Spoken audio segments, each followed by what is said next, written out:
Hello student, स्वागत है आपका हमारे यूट्यूब चैनल एजुकेशन इंग्लिश पर। इस वीडियो में हम आपको कुछ इस प्रकार के सेंटेंसेस बताने जा रहे हैं जिनमें कहा जाए मुझे इंग्लिश सीखनी पड़ती थी, मुझे खाना खाना पड़ता था, मुझे कार चलानी पड़ती थी। जब भी इस तरीके के सेंटेंस को आपको इंग्लिश में ट्रांसलेट करना हो तो यहाँ पर आप हैड टू का प्रयोग प्रत्येक सेंटेंस में करेंगे, चाहे सब्जेक्ट आपका सिंगुलर रहे या प्लूरल रहे। तो आइए कुछ एग्जाम्पल के माध्यम से आपको समझाते हैं इस तरीके के सेंटेंस को इंग्लिश में कैसे ट्रांसलेट किया जाता है। तो सबसे पहले हमने आपके सामने यहाँ लिखा है हैड टू। क्योंकि पढ़ता था के लिए यहाँ पर हैड टू का प्रयोग करना होगा प्रत्येक सेंटेंस में। तो सबसे पहला एग्जाम्पल यहाँ पर लेते हैं, मुझे इंग्लिश सीखनी पड़ती थी। मुझे इंग्लिश सीखनी पड़ती थी। मुझे इंग्लिश सीखनी पड़ती थी। सीखनी पड़ती थी। पड़ती थी। तो यहां पर पहला सेंटेंस हमने लिया है, मुझे इंग्लिश सीखनी पड़ती थी। तो यहाँ पर आई का प्रयोग करेंगे, आई के साथ में यहाँ पर हैड का प्रयोग करेंगे और यहां लगा देंगे टू। आई हैड टू यानी कि मुझे पढ़ती थी। हैड टू क्या इंग्लिश सीखना, लर्न मैंने यहां पर हो जाएगा सीखना, लर्न इंग्लिश। मुझे इंग्लिश सीखनी पड़ती थी। नेक्स्ट एग्जांपल यहां पर लेते हैं, उसे खाना खाना पड़ता था। उसे खाना खाना पड़ता था। पड़ता था। उसे खाना खाना पड़ता था सेकंड सेंटेंस हमने इस वीडियो में लिया है। तो यहां पर he had to eat food, यानी कि उसे खाना खाना पड़ता था। He had to eat food, उसे खाना खाना पड़ता था। नेक्स्ट एग्जांपल यहां पर लेते हैं, उसे स्कूल जाना पड़ता था। स्कूल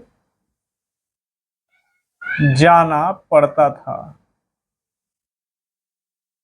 उसे स्कूल जाना पड़ता था यानी कि यदि किसी लड़के की बात की जाए तो यहाँ पर उसे के लिए सी का प्रयोग करेंगे, ऊपर किसी लड़के की बात की जाए तो ही का प्रयोग करेंगे। ही हैड टू यानी कि उसे पढ़ता था के लिए यहां पर हमने लगाया है had to. Go to school, go to school यानी कि उसे स्कूल जाना पड़ता था। नेक्स्ट एग्जांपल यहां पर लेते हैं, हमें दिल्ली में रहना पड़ता था। रहना पड़ता था।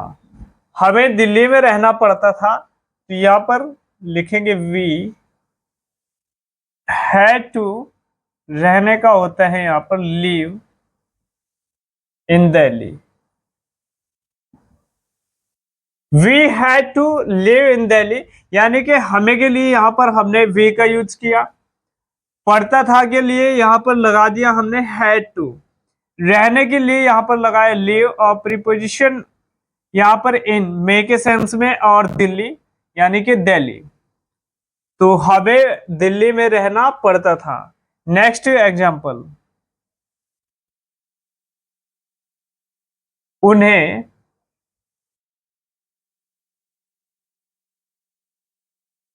बाजार से सब्जी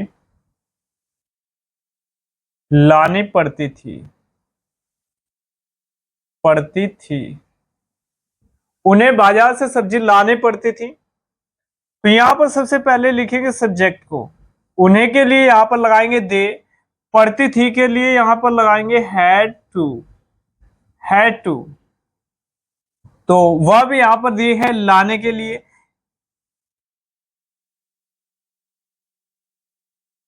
तो यहां पर लिखेंगे ब्रिंग वेजिटेबल, वेजिटेबल्स यानी कि सब्जी लानी पड़ती थी कहां से, बाजार से। तो से के लिए यहां पर लगाएंगे फ्रॉम, फ्रॉम मार्केट, यानी कि उन्हें बाजार से सब्जी लानी पड़ती थी। They had to bring vegetables from market. Next example यहां पर लेते हैं, पिताजी को अखबार पढ़ना पड़ता था। पिताजी को अखबार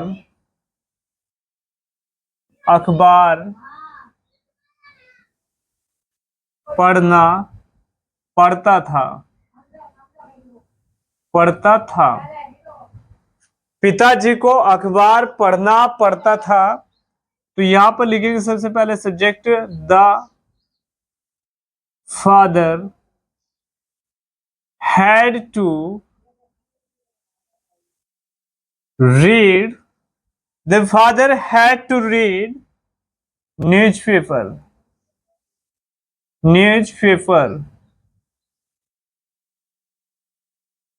यानी कि पिताजी को अखबार पढ़ना पड़ता था। The father had to read newspaper. इस वीडियो में जो हमने पहला एग्जांपल यहाँ पर लिया है, मुझे इंग्लिश सीखनी पड़ती थी।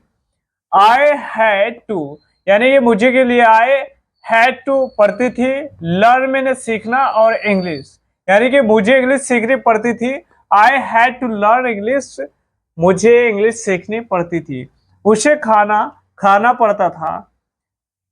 He had to eat food, उसे खाना पड़ता था। उसे स्कूल जाना पड़ता था, यानी कि किसी लड़की की बात हो रही है। She had to go to school, उसे स्कूल जाना पड़ता था। हमें दिल्ली में रहना पड़ता था। We had to live in Delhi, हमें दिल्ली में रहना पड़ता था। उन्हें बाजार से सब्जी खरीदनी पड़ती थी। They had to bring vegetables from market, उन्हें बाजार से सब्जी खरीदनी पड़ती थी। पिताजी को अखबार पढ़ना पड़ता था। The father had to read newspaper, यानी कि पिताजी को अखबार पढ़ना पड़ता था। तो आई होप, आशा करते हैं कि इस वीडियो में जो हमने आपको सेंटेंसेस समझाए हैं ये आपको अच्छे से समझ में आ गए होंगे। जब भी आप पढ़ता के सेंस में यहाँ पर सेंटेंस को बनाएंगे और अंत में उसके था, थी, थे आदि शब्द जुड़ा होगा, तो आपको हैड टू का प्रयोग प्रत्येक सेंटेंस में करना है। इस वीडियो में इतना ही, मिलते हैं नेक्स्ट वीडियो में। तब तक के लिए आप इंतजार कीजिए हमारी नेक्स्ट वीडियो का। और यदि इससे पहले के वीडियो आप देखना चाहते हैं तो हमारे यूट्यूब चैनल एजुकेशन इंग्लिश पर इससे पहले के वीडियो आप देख सकते हैं।